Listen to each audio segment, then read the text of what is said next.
Boa noite, povo de Deus, povo lindo, povo santo, estamos aqui mais uma noite, mais um episódio para poder trazer para você, para a tua vida, uma história de fé e de superação com essa linda que tá aqui do meu lado, Kátia, que eu tive o prazer de conhecer através de um amigo nosso, né? Quer dizer, um amigo meu, né? Que é irmão dela, louvado seja Deus, mas que é uma mulher de garra, uma mulher de fé, e eu tenho certeza que a história que ela vai trazer aqui nessa noite vai fazer você que tá aí do outro lado perceber que tudo é possível àquele que crê. Então, Kátia, se apresenta para esse povo lindo que tá nos assistindo aí nessa noite e conte um pouquinho da sua história pra gente. A paz do Senhor, meus irmãos, todos aqueles que estão nos assistindo nesta noite. Para mim é um prazer estar aqui, a convite do missionária Catarina. Deus Glória abençoe. a Deus. Amém.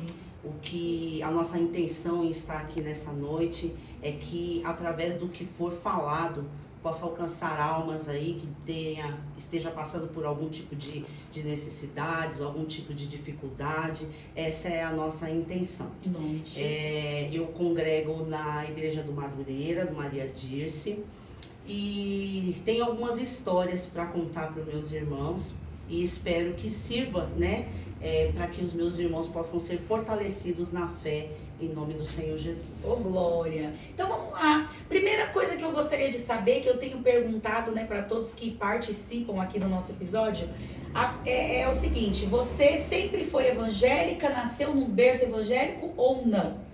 Não, eu não nasci num berço evangélico.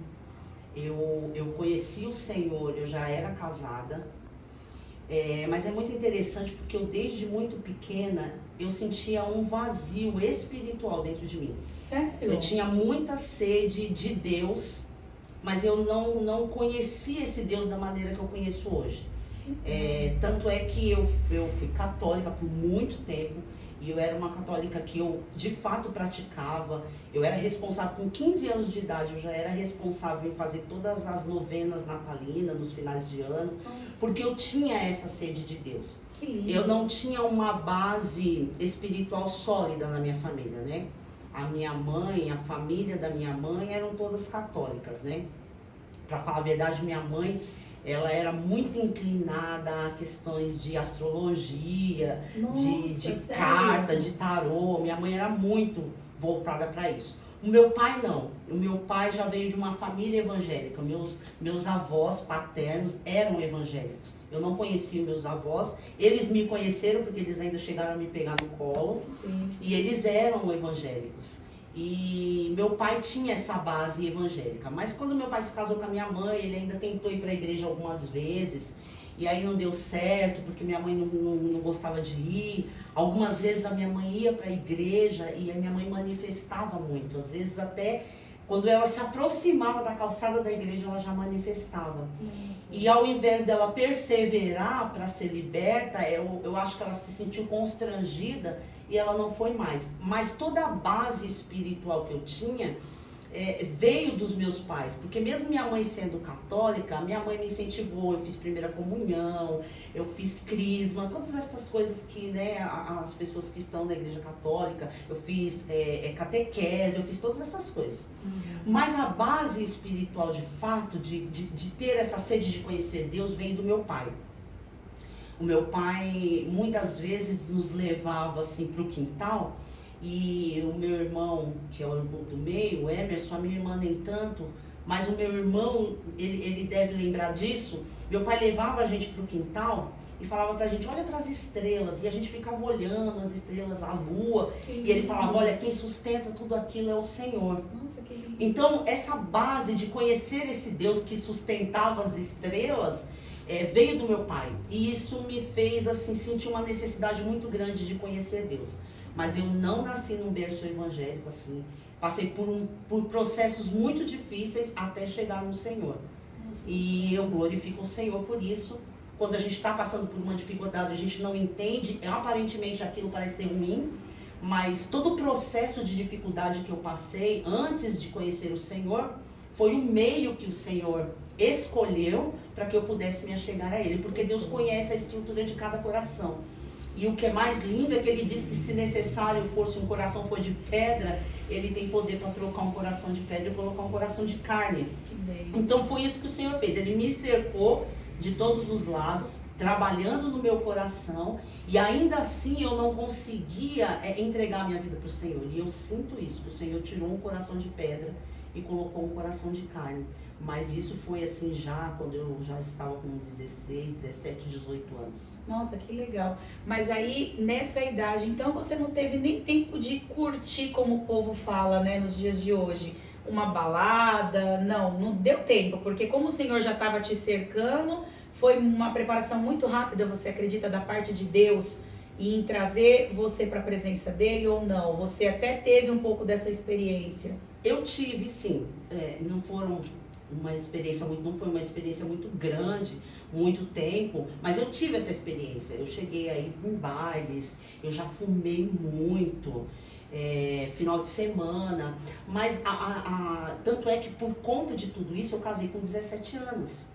Mas qual era a minha intenção? A minha mãe, por ser assim nordestina, e eu quero que meus irmãos que estejam vendo entendam isso, não é um termo pejorativo, pelo contrário, eu admiro muito essa maneira com que eles têm de criar os filhos. Então a minha mãe era muito assim, severa nesse sentido. Filho meu só sai de casa casado. Minha mãe tinha muito isso. Então minha mãe, ela não liberava assim eu para sair para os bailes, tudo. Então o que eu comecei a namorar hoje, né, com meu esposo, hoje é meu esposo. E aí eu decidi me casar com 17 anos. Mas para ter a sua liberdade. Para ter a minha liberdade. Entende? Eu falei, eu vou me casar porque eu me casando, eu me senti emancipada, eu poderia fazer da minha vida o que eu quisesse e minha mãe perderia o controle que ela tinha sobre mim. E isso é um engano. Olha aí. Muito grande. E isso é muito importante você trazer para quem está nos assistindo, porque tem pessoas que ainda têm esse pensamento nos dias de hoje, né? Verdade. Eu vou casar, eu vou ser livre, vou poder fazer o que eu quero. E nem sempre é assim, porque as consequências são severas, dependendo da maneira com que você lidar, né? Verdade. E eu nesta intenção, eu com 17 anos, eu me recordo que a minha mãe teve que ir no cartório para autorizar o meu casamento, porque eu bati o pé, queria casar. E como a minha mãe tinha essa questão de que filha minha só sai de casa casada, minha mãe tinha isso muito firmado na cabeça dela. E eu me casei com 17 anos. Só que quando eu me casei, aí começou os meus problemas de verdade. O que eu achava que era problema, que né, era aquela questão de controle da minha mãe, eu percebi que era algo muito leve, que na verdade nem problema era. Meu Deus. Eu descobri que problema mesmo existia na minha vida depois do meu casamento. Porque daí eu me casei com 17 anos, meu esposo tinha 24 na época, e nós nos casamos, e eu era assim, há 30 anos atrás, a gente tinha uma certa inocência. Então, quando eu me casei, eu não sabia que meu esposo era usuário de droga. Enfim, eu tive uma vida muito difícil mesmo com meu esposo. Meu esposo saía de casa na quinta-feira e retornava para casa na segunda-feira. Eu já cheguei aí em hospitais para saber se ele deu entrada. Eu já cheguei aí em ML para saber se ele estava morto, porque ele desaparecia. E você só passou a saber isso depois do casamento? Depois do casamento. Então ele sempre escondeu essa parte de você? Sempre escondeu. E na verdade, eu não sei se ele escondeu ou se... Você fez vista grossa? Não, também não tinha percebido. Não, mas foi tão rápido, porque a gente começou a namorar, com 6 meses eu fiquei noiva, 6 meses eu casei. No teu tempo? Eu não tinha aquele tempo, eu não tinha tempo de conhecê-lo de fato. E aí essa situação foi ficando pior. Eu tive minha filha, com 18 anos eu tive minha primeira filha. Dentro deste cenário, a minha filha viu muita coisa, minha filha presenciou muita coisa. Até que chegou um dia que eu olhava para o meu esposo e eu não conseguia ver saída naquele relacionamento. Eu não conseguia ver saída daquele problema que eu mesmo tinha pegado com as minhas mãos. E aí tinha uma questão muito difícil também, porque eu passei tudo isso sozinha. Porque se você levasse para tua mãe, ela ia falar, né? Exatamente, nem para minha mãe, nem para os meus irmãos, porque eu sabia que se minha mãe soubesse, a minha mãe ia dizer, eu avisei, né? Então, eu passei por esse processo foi um processo muito solitário. Mas por que eu consigo falar isso hoje? E eu falo isso com muita alegria, glorificando o Senhor. Porque, como eu falei no princípio, tudo isso já era um trabalhar de Deus. Deus me cercando de todos os lados para que eu, de fato, pudesse conhecê-lo.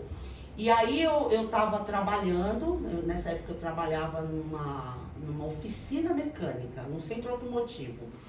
E aí deu a hora do almoço e foi um dia muito difícil, porque tinha dias que eu deitava para dormir à noite e eu tinha uma sensação de que eu não ia amanhecer viva. Tamanha era a angústia, tamanha era a dificuldade em que eu passava. Com uma filha pequena, o marido na rua. E sozinha, porque sozinha. Nessa situação ele não te ajudava em nada, sozinha, né? Não me ajudava em nada. E assim, eu trabalhava muito e ainda às vezes o pouco que eu ganhava, ele pegava, porque era muito confuso, muito delicada a situação. Uhum. E aí uma certa vez, eu estava no meu trabalho e deu o horário do almoço. E a angústia, eu acho que quem já passou, angústia, aflição, tristeza, a primeira coisa que acontece com a gente perde a fome, né? E aí eu perdi a fome totalmente, eu não queria ir para casa almoçar. E eu fui andar na avenida onde eu trabalhava. E dentro daquela situação de aflição que eu estava vivendo, eu comecei a ouvir vozes falando para mim: olha, você não vale nada. Meu Deus. Né? Não tem saída para você. Mas a única saída é talvez você se jogar na frente desses carros aí que tá passando na avenida. Certo. Acaba com o seu problema, alivia o seu problema. E eu ouvia isso muito nitidamente na minha cabeça, no meu ouvido. E de repente eu estava passando na frente de uma igreja e eu entrei nessa igreja. E ali foi a primeira vez que eu ouvi dizendo: olha, tem solução para o seu problema. Uau. Foi a primeira vez que eu ouvi isso. E eu me assustei um pouco, porque eu vinha de uma religião onde as pessoas me diziam: não, é seu karma. Misericórdia. Não, mas você casou, então agora você tem que suportar. Mas o peso era muito grande. Então foi a primeira vez que eu ouvi dizendo: não, Jesus tem solução para o seu problema sim. Aleluia. E a partir daí eu comecei a ir. Mas eu ia escondido, porque tinha um problema muito grande. Minha mãe tinha uma aversão a crente. A minha mãe, ela não gostava de crente de maneira nenhuma. Então eu não falei pra ninguém, não contei nem pro meu esposo, não contei pra ninguém. E a partir daí eu fui indo, fui aprendendo, fui ouvindo a palavra, fui aprendendo com a palavra, fui buscando a presença do Senhor. E aí, quando eu tinha tempo, eu ia nas igrejas, ia no círculo de oração. E aí eu comecei a perceber que as coisas, ao invés de melhorar, elas começaram a piorar. Olha aí, o que eu sempre falo e volto a repetir. A gente, quando vem com a presença, o povo fala: nossa, acabou os meus problemas, a partir de agora é só vida boa, né? E não é. Olha a importância, escuta isso. E eu percebi que começou a piorar. Por quê?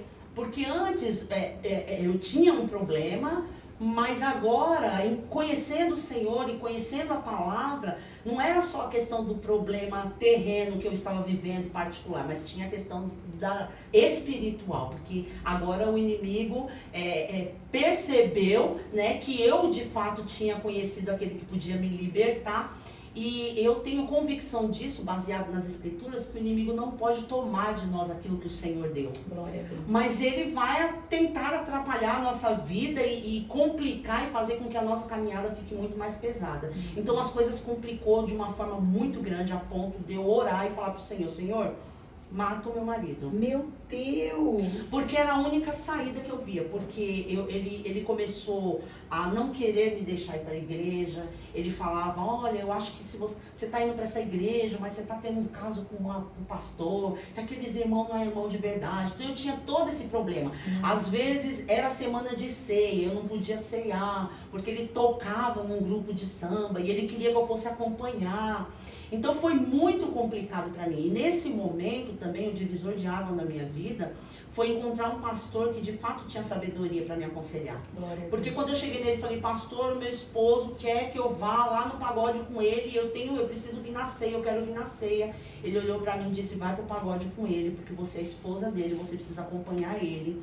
E Deus vai fazer uma obra na vida dele a partir do seu comportamento. Então isso foi muito difícil para mim. Foi muito complicado para mim. Porque além de tudo, eu me sentia assim, mas o problema não é meu.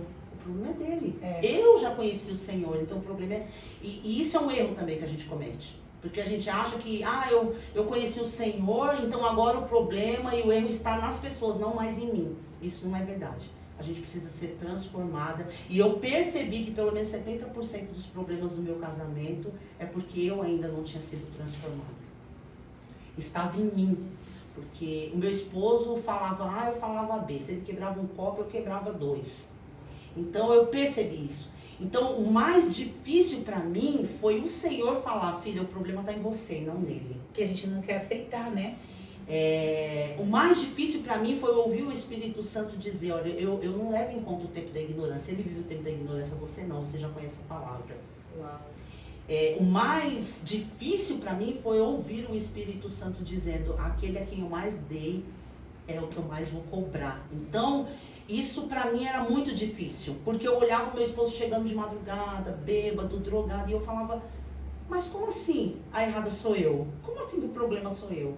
E aí esse pastor começou a me orientar com muita sabedoria. Quando ele chegar bêbado, deita lá no sofá, você tira o sapato dele, joga uma coberta em cima dele. Isso é o que nenhuma mulher tem o hábito de fazer, faz né? a comida dele. Mas olha a importância, você que está assistindo, de ter uma pessoa que tem a mente de Cristo para poder te aconselhar. Eu costumo dizer também, Kátia, que muitas das vezes a gente acaba se dando mal por nos aconselharmos com pessoas erradas. Pessoas erradas. E isso acaba trazendo problemas para a nossa vida. Mas Deus colocou um pastor abençoado na tua vida, que não só te deu um apoio, mas te deu todas as coordenadas para poder te auxiliar nesse momento difícil da tua vida. Para poder me auxiliar. E esse pastor, inclusive, hoje ele já dorme no Senhor, né? Oh, meu Deus. Mas, assim, foi uma pessoa que me ajudou muito. E isso que você falou, missionária, é muito sério. Nos aconselharmos com pessoas que não tem nada para nos oferecer. Isso é muito Porque complicado. nem tudo que reluz é ouro, né? Às vezes a gente olha para a pessoa, eu falo, a gente precisa pedir muito discernimento de Deus para identificar quem verdadeiramente é de Deus e quem não é. Porque muitos estão sendo enganados por conta disso. Por olhar, achar que é por causa da veste, ou por causa da falácia, ou por causa... Enfim, e depois você descobre que não é, entende? Outra coisa muito importante que eu aprendi dentro desse processo, não só olhar para dentro de mim, como Paulo vai dizer isso na carta que ele escreveu aos Romanos, a partir do capítulo 12, e ele vai dizer, olha, agora vocês ofereçam o corpo de vocês como sacrifício, e depois ele vai dizer assim, ó, e olhe para vocês e não veja vocês maior do que vocês na verdade são. Então ele está dizendo, analise quem vocês são lá dentro. Então o que Paulo está nos orientando? Que conforme o nosso relacionamento com Deus vai se firmando, quanto mais eu olho para o Senhor, mais eu consigo olhar para dentro de mim e saber quem de fato eu sou. Uau. Então isso foi uma coisa foi um divisor de águas na minha vida. Porque quanto mais eu olho para Deus, quanto mais eu olho para a palavra do Senhor, mais eu entendo quem eu sou. E isso é transformador. E dentro deste processo, a segunda coisa que eu aprendi, que eu guardo sempre isso comigo, era o que esse pastor me aconselhava. Não fale mal do seu esposo. A ninguém. E isso é uma questão de fé também. Porque a fé que eu não tinha naquele momento, aquele pastor tinha. Uau. Eu estava olhando o meu esposo, aquele homem carnal, e aquela situação presente. Ele estava olhando para o futuro. Glória a Deus. E lá no futuro ele estava vendo, como hoje meu esposo, para a glória de Deus, um presbítero, co-pastor da igreja. Meu Deus. Ele estava vendo isso. Então ele falava para mim, não fala mal do seu esposo dentro da igreja, não fala mal do seu esposo na sua família, não fala mal do seu esposo para os seus vizinhos, não fala mal do seu esposo para ninguém. Para que quando o Senhor fizer uma obra na vida dele, e ele, por exemplo, entrar dentro da igreja, as pessoas não começam a contar, aquele ali é o marido da irmã Kátia, aquele lá, ela falou que bebia, que fumava, que usava droga. Olha a importância, gente, que ensinamento fantástico para as mulheres que estão tendo problema no casamento com os homens. presta atenção nesses detalhes que a missionária Kátia está trazendo para nossa vida. Isso é muito importante. E falar que é fácil, não é fácil, mas é possível.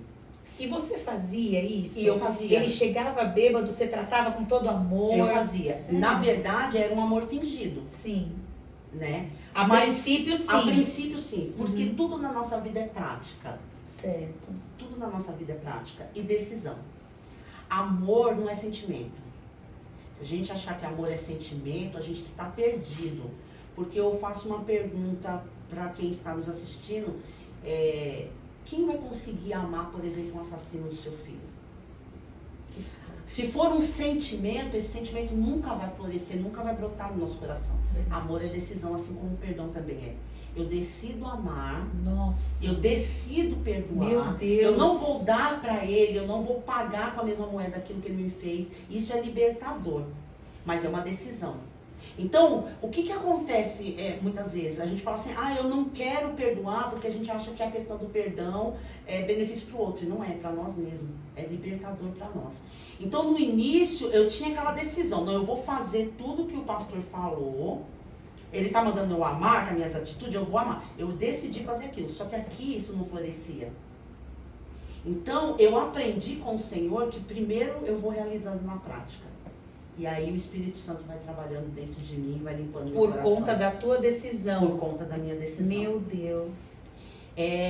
Por exemplo, quando a gente vê, biblicamente falando, a gente vê muito isso acontecendo com o apóstolo Pedro. O apóstolo Pedro fazia o que o Senhor mandava, mas ele não tinha ainda uma conversão genuína. Então ele fazia isso. Eu decido fazer, mestre, eu vou com o Senhor, se o Senhor tiver que morrer, eu vou. Mas aquilo era uma decisão, fora, né? mas era uma boca para fora. Eu vou obedecer ele, mas eu não tenho experiência. Só que naquele obedecer, o Senhor estava trabalhando no coração dele. A tal ponto que quando o Senhor morre, depois o Senhor ressuscita, aparece na praia, já com um peixe ali preparado. E Pedro sai do mar e eu acredito que ele sai ali com um sentimento. Talvez Jesus vai recusar-se a falar comigo, vai me rejeitar porque eu neguei, né, na cruz. E aí você vê o Senhor falando, Pedro, apacenta as minhas ovelhas. Isso é um amor, porque Pedro de fato entendeu que era isso. A prática em fazer o que Deus estava mandando fez com que o coração de Pedro fosse invadido pelo amor de Cristo. Então foi isso que aconteceu comigo. A prática fez com que o meu coração, quando chegou um momento na minha vida que eu comecei a perceber, nossa, eu não fiz mais aquilo por obrigação. Consegue entender? Aquilo foi, claro que foi algo que foi acontecendo dia após dia, mas eu percebi isso. Chegou um dia que eu falei, meu Deus, eu fiz aquela comida, eu fui no mercado, eu comprei o que ele mais gostava, eu preparei a janta que ele mais gostava. Sem força. Só que não foi algo forçado. Não foi com aquela intenção de, eu vou fazer porque o pastor está mandando. Uhum. E aí eu comecei a perceber que de fato eu comecei a olhar meu esposo como alma.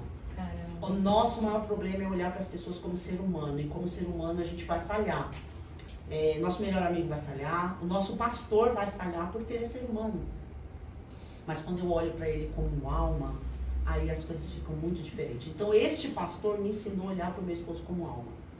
Me ensinou a olhar com ele como...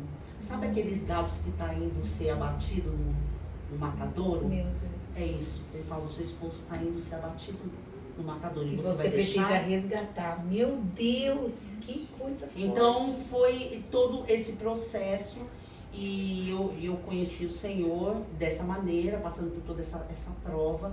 Só que não foi fácil, não foi fácil. A situação não mudou de um dia para o outro.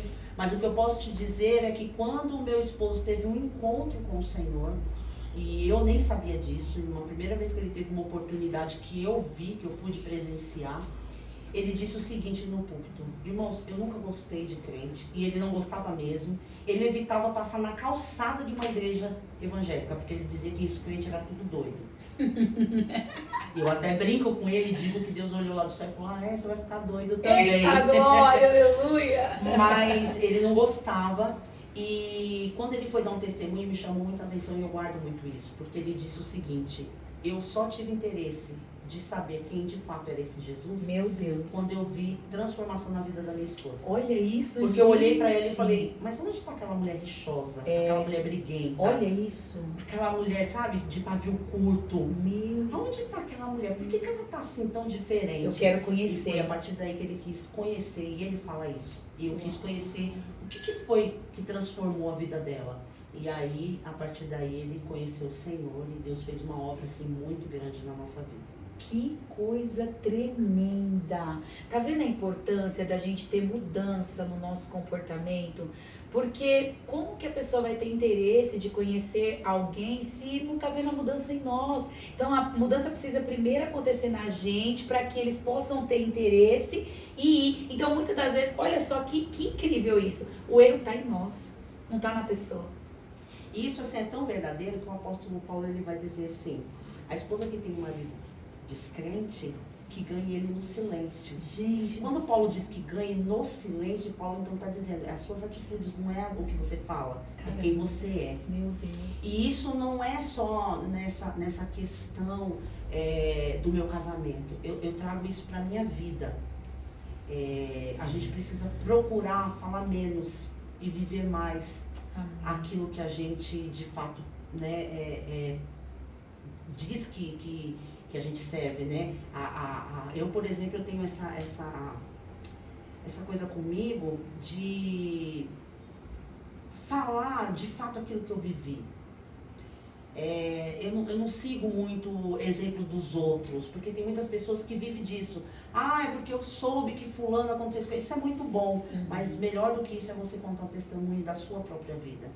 Então, assim, eu busco isso, eu falar menos e tentar, com as minhas atitudes, mostrar quem de fato eu sou. Quem eu sou em Cristo, porque isso é o mais importante. Eu descobri quem eu sou em Cristo. Que top.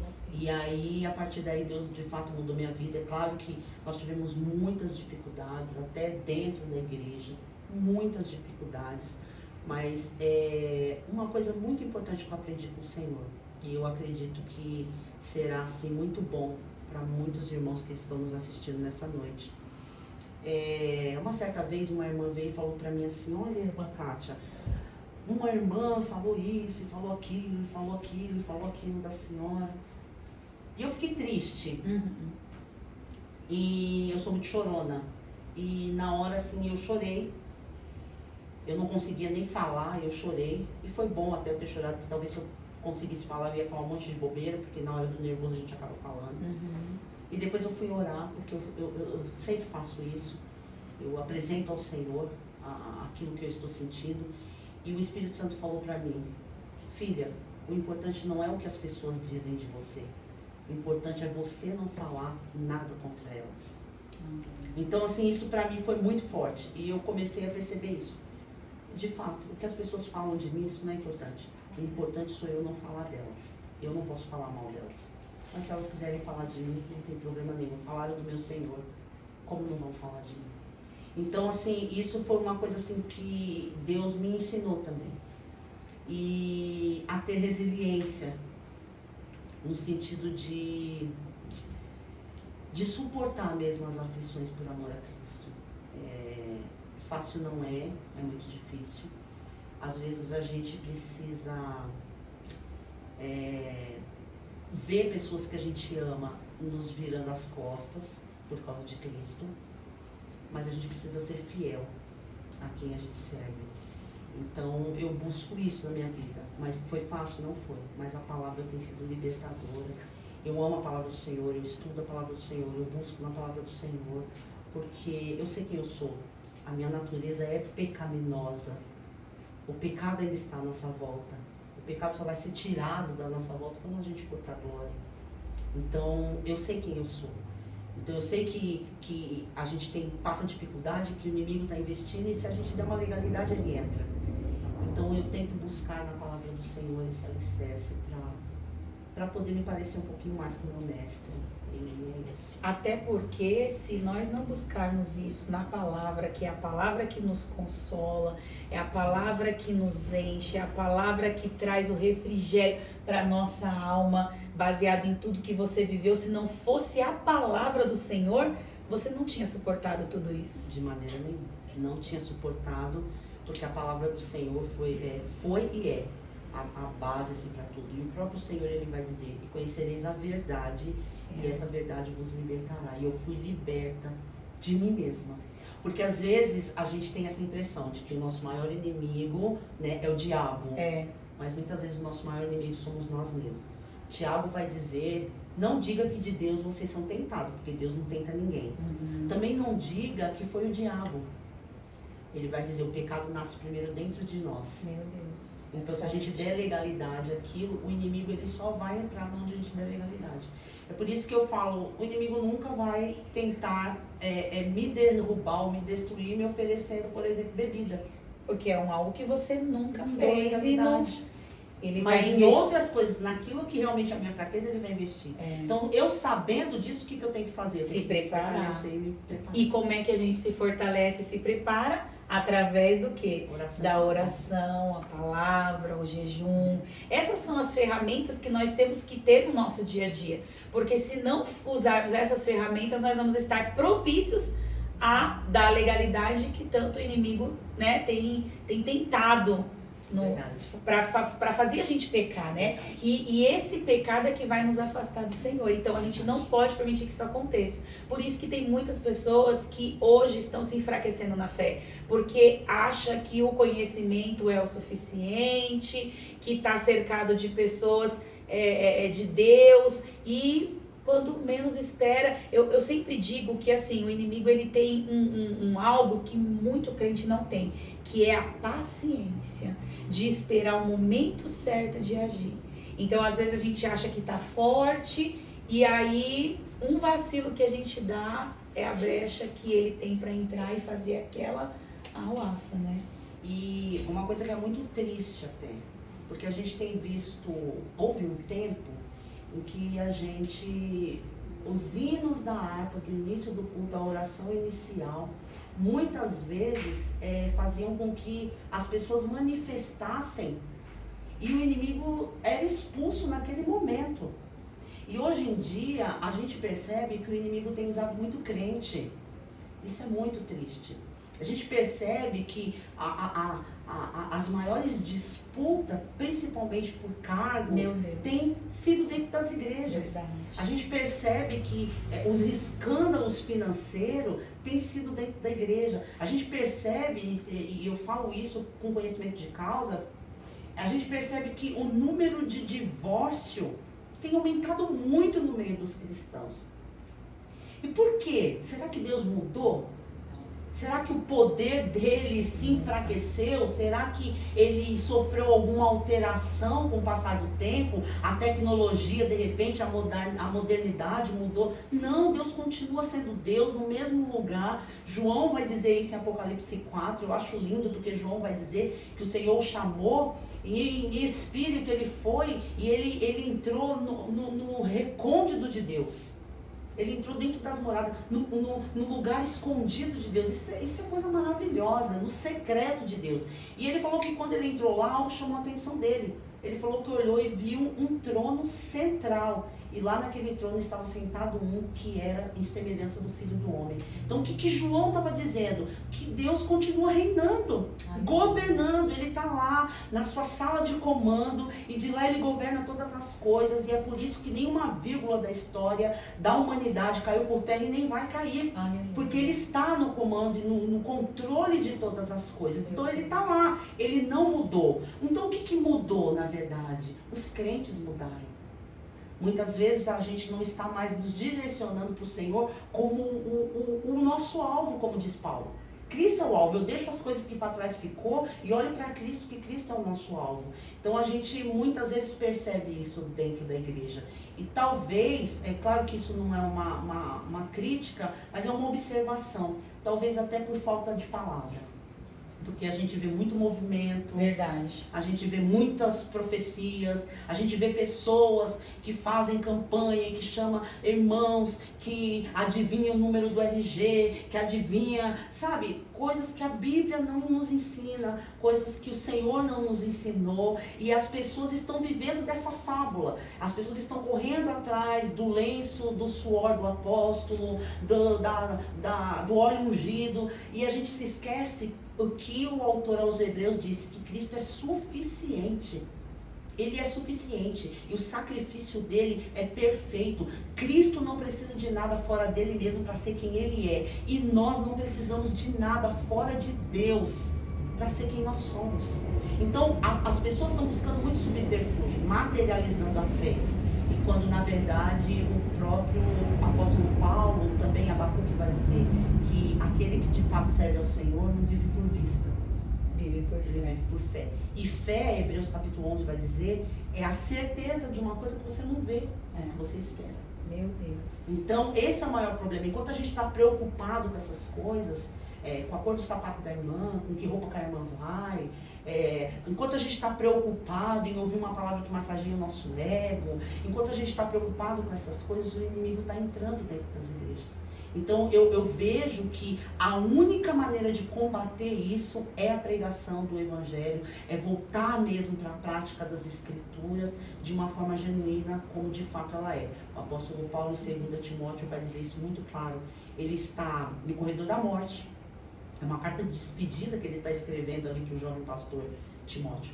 E ele vai dizer, Timóteo, ó, vai existir um tempo em que vai aparecer pessoas dentro da igreja que não vai querer ouvir essa doutrina. Olha aí.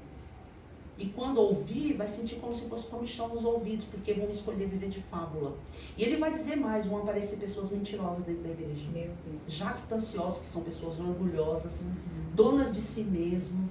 Né? Então, ele mesmo vai falar isso para Timóteo. Só que o que ele fala para Timóteo em relação a qual é a solução do problema, porque ele aponta o problema, mas ele dá a solução, ele vai dizer, olha, continue pregando a palavra. Amém. Em tempo, em fora de tempo, insista, pregue a palavra. Amém. Então, essa é a única saída para a igreja, é pregar a palavra. É a única saída para transformar vidas, de fato, é pregar a palavra.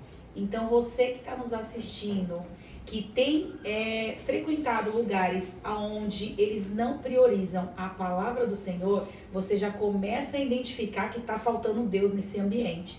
Está faltando Deus neste lugar. Porque não é um movimento que vai te libertar, que vai te curar, que vai te salvar, mas sim a palavra. É a palavra que vai nos transformar de dentro para fora, porque é isso que o Senhor quer das nossas vidas, da nossa alma, que nós sejamos transformados, né?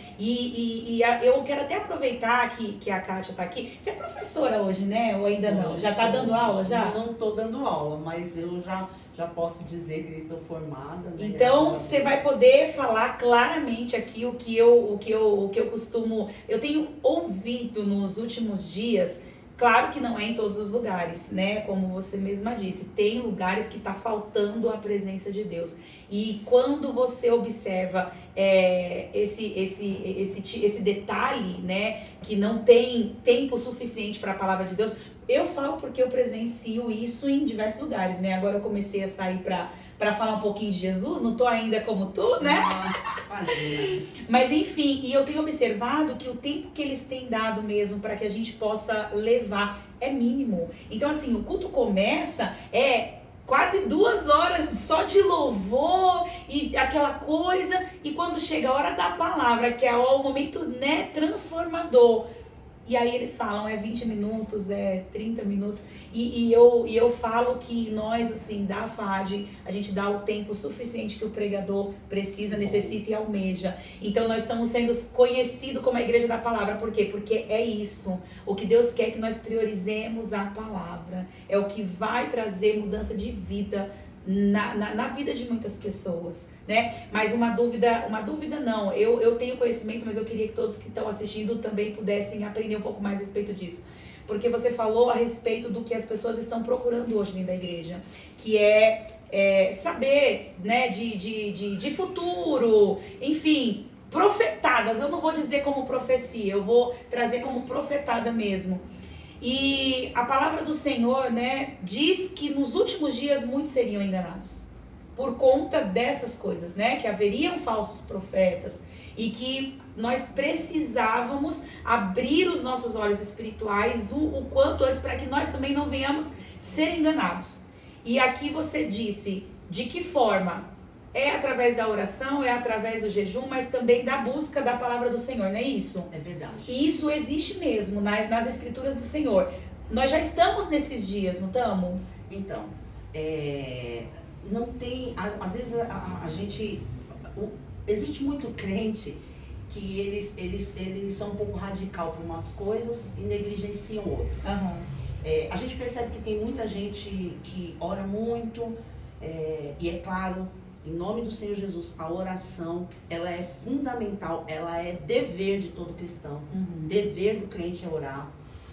Mas é oração, e se a gente for separar a palavra oração, orar e ação. Certo. Então é oração e estudo da palavra. Isso tem que estar no mesmo grau. Então tem muita gente que ora muito, mas não estuda as escrituras, não busca na palavra. E eu não digo em uma escola, não digo nada disso, mas buscar a ler as escrituras. Porque também o estudo da palavra do Senhor não é só uma questão acadêmica.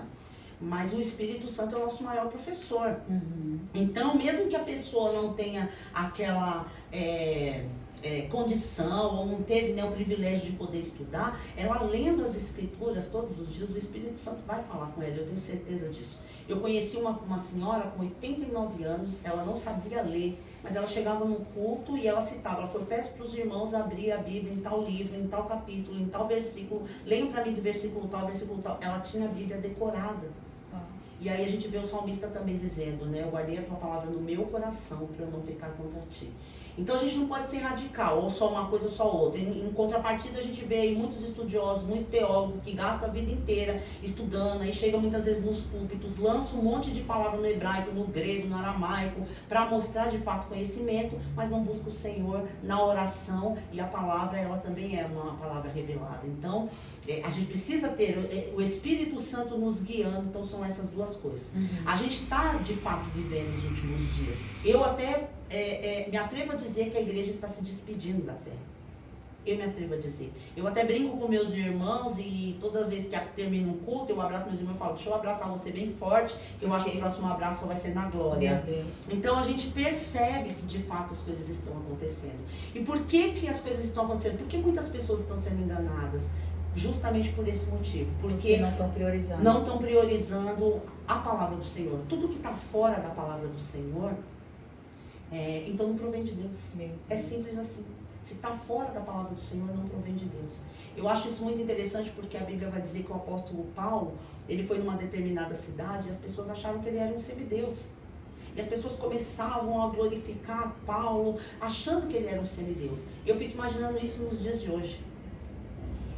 Mas Paulo, ele falou assim, não, eu não sou Deus, eu não sou semideus. Ele arranca a roupa do corpo e ele começa a pular no meio do povo para mostrar que ele era igual ao povo.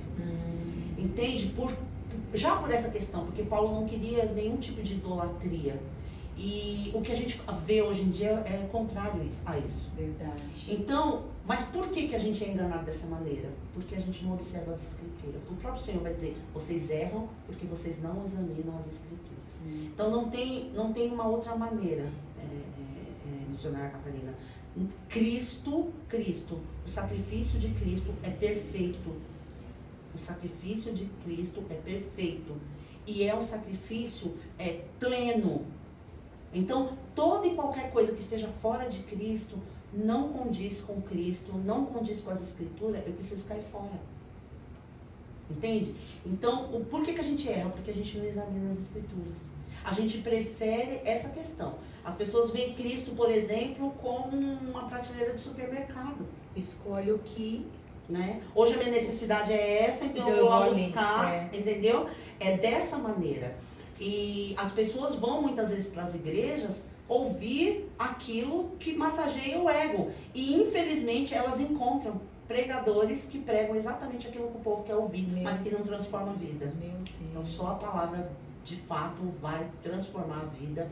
E o maior perigo que a gente tem visto, por exemplo, é crente não querendo passar por luta dentro da igreja. A gente percebe muito, mas eu estava no mundo, eu não vou passar por perseguição dentro da igreja. Gente, Cristo passou. Quem somos nós para não passar? Cristo passou. O apóstolo Paulo, já nos últimos dias de sua vida, eu gosto muito de falar do apóstolo Paulo, tenho estudado muito sobre a vida dele e acho maravilhoso. Minha filha Isabela ama, está começando a estudar agora e está apaixonada. Eu sempre digo que quando eu for para a glória, óbvio, eu quero conversar com o meu Senhor. Você quer ir lá conhecer? É o meu Senhor. Aí eu quero depois ter uma conversa com o Paulo, porque assim, eu amo as cartas de Paulo, enfim. Mas o apóstolo Paulo, ele vai... Eu fico olhando isso, porque o apóstolo Paulo, ele vai dizer em Romanos, lá no finalzinho já da sua carta, capítulo 14, 15, ele vai dizer algo que para mim assim, é extraordinário. Ele vai dizer para a igreja de Roma, olha, eu olhei aqui para a Ásia Menor e eu vejo que não tem mais campo missionário para mim aqui. Meu Deus. Você consegue entender, vocês que estão nos assistindo? Ele pregou praticamente o continente. E ele fala, eu não vejo mais campo missionário aqui. Preciso procurar outro lugar. Ele falou assim, agora eu pretendo começar a levar o evangelho para a Europa. E eu quero fazer isso a partir da igreja mais próxima à igreja de Roma, né? E eu acho isso muito interessante, porque é por isso que ele também escreve a carta aos Romanos, porque ele quer pedir essa ajuda, né? Esse apoio missionário. Mas ele é uma pessoa que ele olha para a Ásia Menor e não vê campo. Então imagina o quanto Paulo trabalhou em favor do Evangelho. Só que agora na segunda carta que ele escreve a Timóteo, ele está no corredor da morte. E Deus não vai livrar ele da morte. E a morte dele vai ser uma morte vergonhosa. Porque ele vai ser decapitado. A morte dele vai ser por questões políticas. Por conta do Império Romano. Então isso para mim fala muito comigo isso. Porque o apóstolo Paulo poderia reivindicar algum direito, ele poderia falar, Deus, espera aí, eu preguei o continente, eu fundei inúmeras igrejas, a maioria das cartas do Novo Testamento fui eu que escrevi, eu preguei muito a palavra do Senhor, eu bati de frente com religiosos, com filósofos da época, com mestre, não, eu fiz muito a sua obra, o Senhor não vai me envergonhar deixando eu morrer dessa forma. Meu Deus. Porque a gente faz isso. A gente muitas vezes fala, Senhor, me honra, porque eu sou seu servo, porque eu vou nascer. Porque não aguenta mais passar, né, a humilhação. Meu Senhor, olha, me honra, porque eu estou sendo humilhado. Não. Ou tira a pessoa de perto de mim, afasta, arranca. Nossa, e eu vou falar que até eu já cometi esse pecado. Não, e todos nós, mas é isso que eu falo, a palavra vai nos ensinando. E agora Paulo está ali no corredor da morte, ele sabe até o tipo de morte que ele vai morrer. Caramba. Porque ele vai dizer isso para Timóteo, ele vai falar, ó, eu vou ser oferecido como um sacrifício, e o meu sangue vai ser aspergido. Ele sabia até o tipo de morte. E aí a gente percebe que a fé de Paulo sabe quem ele é em Cristo. Porque ele vai dizer, olha Timóteo, só que tem uma coisa. Quando tudo isso aqui acontecer, de uma coisa eu tenho certeza. Deus pode até não ter me honrado aqui. Isso são palavras minhas, tá? Deus pode até não ter me honrado aqui. E tá tudo bem. Porque a minha recompensa não tá aqui. Meu Deus. Ele vai dizer para Timóteo, eu sei de uma coisa, Timóteo, que a minha coroa, a coroa da vida, está reservada para mim lá na glória. Então isso é que me motiva. A minha mola propulsora é essa. A maior intenção do meu coração é essa, é adorar o meu Senhor e se eu tiver que passar alguma aflição por amor a Cristo, sentir alegria, como os irmãos sentiram em Atos dos Apóstolos. Apanharam por causa do Evangelho e saíram glorificando o Senhor e dizendo, que bom que nós nos achamos dignos de apanhar por causa do nosso Mestre. Isso é muito forte, isso é Evangelho. Ou seja, nós devemos de glorificar por todas as situações que nós estamos passando, dentro e fora. Tá entendendo? Gente, que coisa maluca, dentro e fora. Isso é maravilhoso. E outra, a perseguição nada mais é, para nós que servimos ao Senhor, motivo de alegria sim, e os irmãos em Atos dos Apóstolos entenderam bem isso, porque só persegue aquele que tem o brilho de Cristo. Uau! Tá ouvindo você aí do outro lado? Só é perseguido aquele que dá fruto. Gente, ninguém atira pedra em árvore que não tem fruto. Uau. Tô me sentindo importante hoje. Mas você também tá se sentindo importante aí do outro lado da telinha? Começa a fazer uns comentários aí e falar, nossa, eu tô assim nessa situação. Então você tá no caminho certo. Tá no caminho certo. Então assim, ó, Não busque vingança. Amém. Não busque vingança. Perdoa, é aquilo que eu falei, não é um sentimento, mas decida isso, Senhor, olha, eu não consigo, meu coração está muito dolorido, mas eu quero perdoar. Amém. E quando você tomar essa decisão, o Senhor, o Espírito Santo vai trabalhar no seu coração. E pode também acontecer de você querer, você perdoar e a pessoa não aceitar. Pode acontecer. Né? Nesse caso, nós temos que lavar nossas mãos, não é isso? Sim, porque fizemos a nossa parte, não é isso? Exatamente. Continuar fazendo aquilo que agrada ao Senhor. Ou seja, continua dando a paz do Senhor para quem está te perseguindo, para quem não quer conversa com você dentro da igreja. Continua amando, continua tratando com todo o amor que você tem dentro de você. Porque a tua parte você está fazendo. E aí é ela e Deus, é ele e Deus, não é assim? É dessa maneira. E não podemos nos esquecer que no meio de tudo isso existe o inimigo das nossas almas. E o apóstolo Paulo também em Efésios ele vai dizer sobre isso. Ele vai falar: a nossa luta não é contra a carne. A nossa luta é contra as potestades. Então a gente precisa entender isso. A gente não pode atacar o nosso irmão como se o problema estivesse nele. Porque tem pessoas que fazem isso, né? Pega o microfone e começa a mandar indiretinha, né? Exatamente, porque a gente não sabe o contexto de vida daquela pessoa, a gente não sabe o que aquela pessoa passou, quais são os traumas que ela traz, da onde Deus tirou, quais são as legalidades que muitas vezes ela tem dado ao inimigo, até inconscientemente. E a gente precisa entender isso. Então, e tentar de alguma forma ajudar, né? A gente não está aqui para contender, a gente está aqui para ser representante de Cristo. É para isso que o Senhor nos chamou. Ele nos chamou à semelhança dele. E a gente precisa entender que quando a orientação que Cristo nos dá é: quando baterem na sua face, ofereça outra.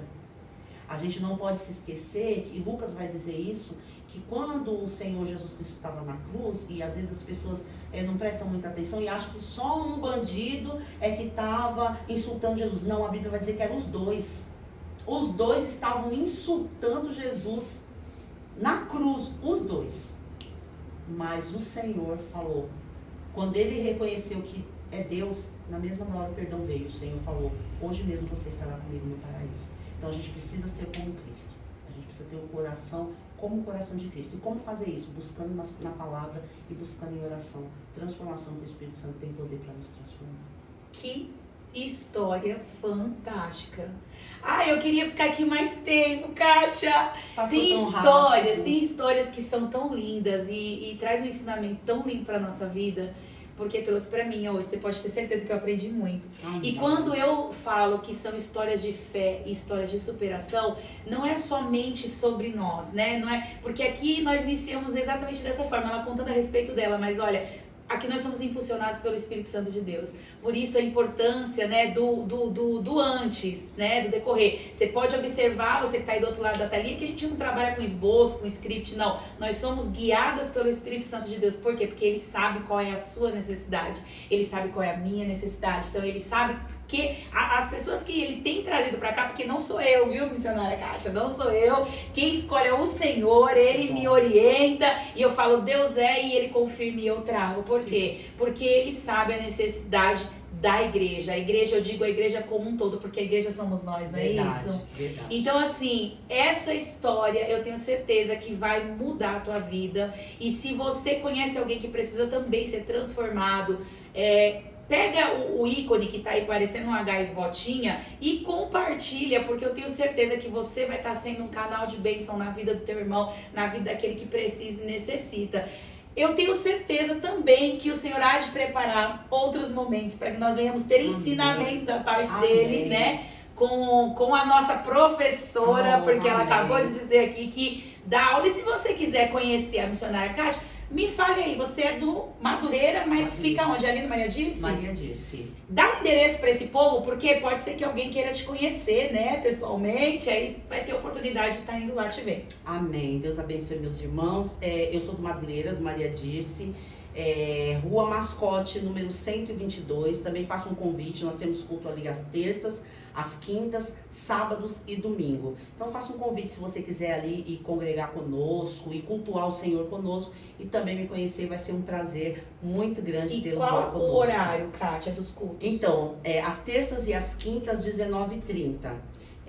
Aos sábados também às 19h30 e aos domingos às 18 horas. Uau! E o legal é que a igreja onde ela congrega são dias e horários totalmente diferentes da onde nós congregamos, né? Porque nós fazemos parte ali da FAAD, Ministério Atraindo Famílias ao Altar de Deus. Temos culto de terça-feira às 15 horas, quarta-feira às 19h30, aos domingos 9h30 da manhã. Então você que está do outro lado aí, que precisa ser transformado pela palavra de Deus e precisa de um auxílio vindo do céu para a tua vida, você já tem aqui 2 endereços, vários, né, horários disponíveis. Então compareça, venha nos conhecer de verdade, venha saber quem somos, né, verdadeiramente, porque nós somos aquilo que nós estamos mostrando para você. Verdade. Diferente de outras pessoas, né, que mostram aquilo que elas não são. Mas se você quer saber quem somos nós de verdade, o endereço foi concedido a vocês. Assim que finalizarmos a live, você pode estar voltando. Vamos colocar também aí nos comentários e vai ser um prazer enorme estar conhecendo você, te ajudando, te auxiliando naquilo que você precisa, para que juntas possamos formar um lindo exército para Cristo, não é verdade?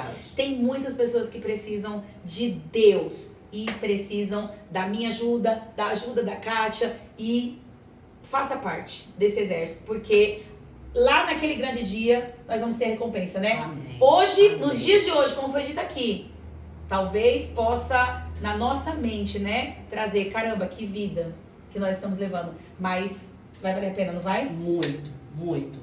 Vai valer muito a pena. É aquilo que o apóstolo Paulo falou e eu repito. O apóstolo Paulo sabia que ele iria morrer e ele sabia até qual era o tipo de morte. E uma morte que naquela época era vergonhosa, porque era uma morte que acontecia só para os malfeitores da época. E Paulo não havia feito nenhum mal, mas Paulo não murmurou, Paulo não reclamou, porque ele sabia que o que estava reservado para ele era muito maior. E ele vai dizer isso, né? A gente não pode, ele vai falar, não pode, não compare o que você passa aqui com a glória que nos há de ser revelada. A glória que nos há de ser revelada é muito maior. Então vale a pena. Passe pelas dificuldades, pelas tribulações, pelas afrontas. Passe glorificando ao Senhor. Fale isso para o Senhor. Senhor, eu estou feliz porque eu fui afrontada pelo seu nome. Meu Deus. Não existe privilégio maior do que ser afrontado pelo nome do Senhor Jesus. Então é isso que eu deixo para vocês. Que Deus abençoe a todos em nome do Senhor Jesus. Missionária Catarina, muito obrigada pelo convite. Amém, meu amor. Foi um prazer, uma honra enorme ter você aqui com a gente nessa noite. E você que gostou, segunda-feira, 8 horas, temos mais podcast Fé e Inspiração para a tua vida. Amém? Fiquem na paz do Senhor. Deus abençoe. Tenha uma ótima semana na presença do Senhor Jesus. Amém. Beijo.